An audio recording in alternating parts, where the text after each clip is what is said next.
जय माँ काली। तो आज के इस वीडियो में हम बात करेंगे कि जब भी आप कोई पूजा पाठ करते हैं या आप मंत्र जाप करते हैं या आप ध्यान लगाकर बैठे होते हैं तो इस समय पर आपका शरीर आगे पीछे क्यों हिलने लगता है। आप में से काफ़ी सारे व्यक्तियों के साथ कुछ इसी प्रकार से होता होगा कि जब भी वो पूजा पाठ करते हैं तो उनका शरीर भी कुछ इसी तरीके से आगे पीछे हिलने लगता है और आपको ये समझ नहीं आता कि आखिर आपके साथ ऐसा हो क्यों रहा है, इसके वास्तविक कारण क्या है, इसके पीछे का क्या है असली वजह।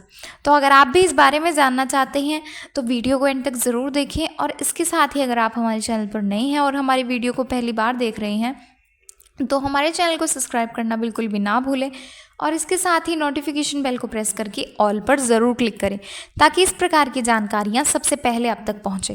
तो चलिए वीडियो को शुरू करते हैं।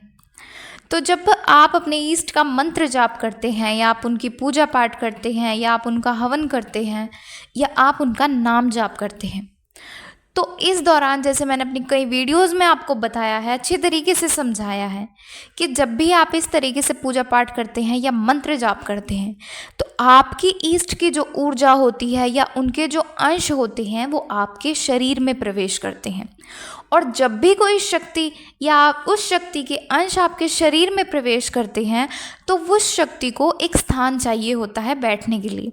तो वो शक्ति सीधा जाकर आपके मूलाधार चक्र पर बैठ जाती है। मूलाधार चक्र होता है जो सबसे नीचे वाला चक्र होता है, जो आपके नाभि के नीचे। उस मूलाधार चक्र पे जो वो शक्ति है, वो अंश है, वो ऊर्जा है, वो विराजमान हो जाती है। तो जैसे जैसे आप मंत्र जाप करते हैं आपके मंत्र जाप की संख्या बढ़ती रहती है या आपके नाम जाप की संख्या बढ़ती रहती है या आप पूजा पाठ ज़्यादा से ज़्यादा करने लगते हैं तो उस समय पर जो मूलाधार चक्र पर जो शक्ति बैठी होती है वो शक्ति, आपकी कुंडलिनी शक्ति आपके ऊपर की ओर बढ़ती है, यानी कि आपके आज्ञा चक्र की ओर आती है। आज्ञा चक्र यानी कि जो आपके आईब्रोज के बीच का स्थान होता है, यानी कि जहाँ पर ये जो हमारा माथा होता है यहाँ पर आज्ञा चक्र होता है। तो हमारी कुंडलिनी शक्ति होती है वो मूलाधार चक्र से आज्ञा चक्र की ओर ऊपर की ओर उठती है। तो जब हमारी कुंडलिनी शक्ति ऊपर की ओर बढ़ती है तो उसमें वाइब्रेट होना शुरू हो जाता है, यानी कि हमारे शरीर में कंपन होने लगती है। तो इसी कारण से हमारा शरीर जो है वो आगे पीछे हिलना शुरू कर देता है। तो अगर आपके साथ भी इसी तरीके से होता है, जब भी आप मंत्र जाप करते हैं, पूजा पाठ करते हैं, आपका शरीर भी आगे पीछे इसी तरीके से हिलता है तो समझ जाएं कि आपके शरीर में आपकी इष्ट देवी देवता की ऊर्जा बढ़ रही है, यानी कि आपकी कुंडलिनी शक्ति ऊपर की ओर आ रही है और आपके आज्ञा चक्र पर आती है।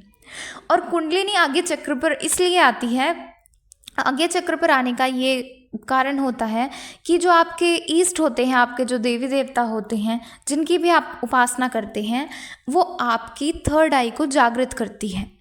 यानी कि जो आपका आज्ञा चक्र होता है इस स्थान पर थर्ड आई होती है, जिसकी वजह से आप भूत भविष्य और वर्तमान के बारे में जान सकते हैं। यानी कि जब भी आप आंख बंद करते हैं आपको सब कुछ क्लियर दिखाई देने लग जाता है। जैसे कि आपने देखा होगा कई भक्त या साधक होते हैं, जब वो ध्यान लगाकर बैठते हैं या किसी व्यक्ति के बारे में कुछ पूछते हैं तो वो आंखें बंद करके आपको सब कुछ बता देते हैं कि आपका घर इस तरीके का है या आपके घर में इस देवी देवता की पूजा होती है या आप इस मंदिर में गए थे या आपने ये कार्य किया था।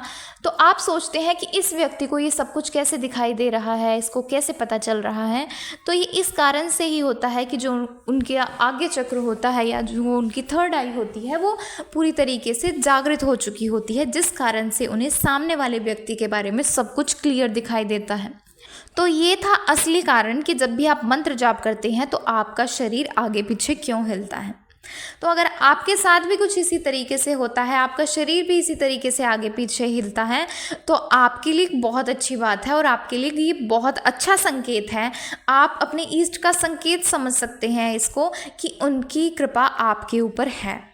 यानी कि जब आपके ईष्ट आपसे प्रसन्न होते हैं, उनकी कृपा आपके ऊपर होती है, तभी जाकर आपके साथ इस प्रकार से होता है, आपका शरीर आगे पीछे हिलता है। यानी कि ये कुंडलिनी शक्ति जागृत होने का ही संकेत है।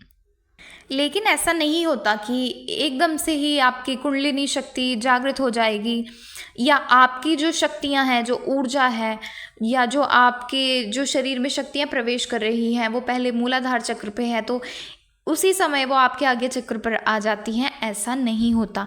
आपकी जो कुंडलिनी शक्ति होती है उसको मूलाधार चक्र से आगे चक्र तक आने में कुछ समय लगता है। और अगर आप जल्दी अपनी कुंडलिनी शक्ति को जागृत करना चाहते हैं, यानी कि आपकी कुंडलिनी शक्ति मूलाधार चक्र से जल्दी आपके आगे चक्र तक पहुँचे, तो उसके लिए आपको कुछ कार्य करने होंगे। और वो कार्य है कि आप ज़्यादा से ज़्यादा मंत्रों का जाप करें, यानी कि मंत्र जाप के माध्यम से, नाम जाप के माध्यम से आपकी कुंडलिनी बहुत जल्दी जागृत होती है, आपके आगे चक्र तक आती है। और इसी के साथ ही अगर आपके पास गुरु मंत्र है तो आप गुरु मंत्र का ज़्यादा से ज़्यादा जाप करें, आप चलते फिरते जाप करें, क्योंकि गुरु मंत्र के माध्यम से भी बहुत जल्दी आप अपने आगे चक्र को जागृत कर सकते हैं, यानी कि अपनी थर्ड आई को ओपन कर सकते हैं। तो इस तरीके से थी आज की जानकारी। तो अगर आपके साथ भी इसी तरीके से होता है, आपका शरीर भी आगे पीछे हिलता है, तो अपनी पूजा पाठ भक्ति को कहीं ज़्यादा बढ़ाएं और मंत्र जाप करें, नाम जाप करें। तो आशा है आपको ये जानकारी पसंद आई होगी, और अगर आपको ये जानकारी पसंद आई है तो वीडियो को लाइक करें और ज़्यादा से ज़्यादा लोगों तक शेयर करें। और इसके साथ ही अगर आप हमारे चैनल पर नए हैं और हमारी वीडियो को पहली बार देख रहे हैं तो हमारे चैनल को सब्सक्राइब करना बिल्कुल भी ना भूलें, और इसी के साथ ही नोटिफिकेशन बेल को प्रेस करके ऑल पर ज़रूर क्लिक करें, ताकि इस प्रकार की जानकारियाँ सबसे पहले आप तक पहुँचें। तो चलिए मिलते हैं अगले वीडियो में कुछ नई जानकारी के साथ। जय मां काली।